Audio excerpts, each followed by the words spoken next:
मुबारक हो। 大家好तबस्सुम के साथ चीनी सीखिए में तमाम दोस्तों को खुशामदीद कहती हूँ।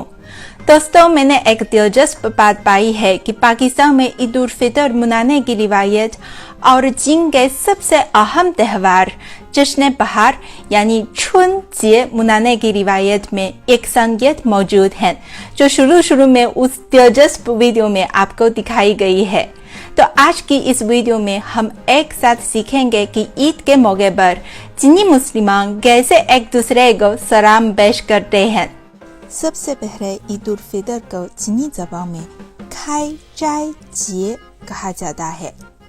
खाई जाए जिए, खाई जाए जिए। चीनी ज़बान में ऐसे ईद मुबारक कहा जाता है। खाई जाए जिए ख्वाई ले, खाई जाए जिए ख्वाई ले, खाई जाए जिए ख्वाई ले। सलामत रहें और खुशहाल रहें।